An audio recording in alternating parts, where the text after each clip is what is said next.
One of the major enhancements in 3-axis operations is what's called step minimization in roughing operation. So now we're going to cover the enhancements in 3-axis operations. So most of our users are familiar with the roughing process in 3-axis.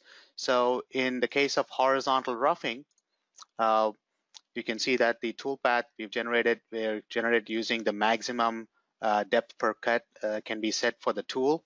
In this example, I've set the depth per cut to be 100% of the tool diameter.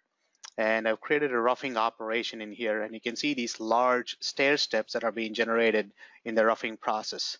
Now, in version 2020, we've introduced a new option that's called Minimize Stair Steps. And you will see this under the Cut Levels tab.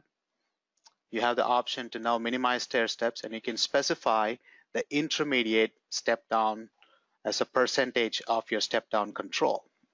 So with this, it works like a remachining where it still takes the deeper cuts based on the step down control that is specified, and then it goes up in a reverse order to clean up those, to minimize the stair steps. As you're seeing right now, it's cleaning up, going up in a reverse order, working its way from the bottom to the top. Once the depth, first the cut level is generated, it goes back and work its way up to clean up those steps. So this is a very efficient way of roughing to minimize the stair steps in 3-axis roughing operation. So the idea here is you're using the full depth of cut possible with your tool to remove as much material as possible, and then you're going back up in reverse order to remove those stair steps. So it's a very efficient tool path. At the end, when you're done with this, you will get almost a near net shape, like what they're showing here.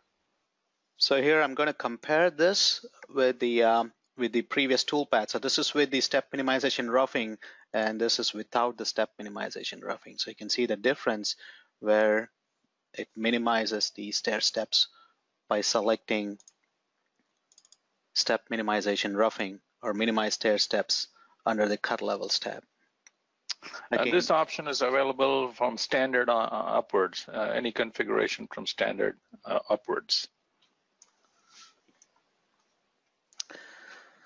And in 3-axis as well, in roughing operations, we've introduced the ramp height to be equal to, automatically to be equal to your depth per cut. So when the ramp height, if the ramp height is set less than your depth per cut, the system will automatically adjust it to make sure that the ramp height will be equal to your depth per cut in 3-axis roughing operation as well, similar to what we talked about in 2-axis operations like pocketing or V-carve roughing operations.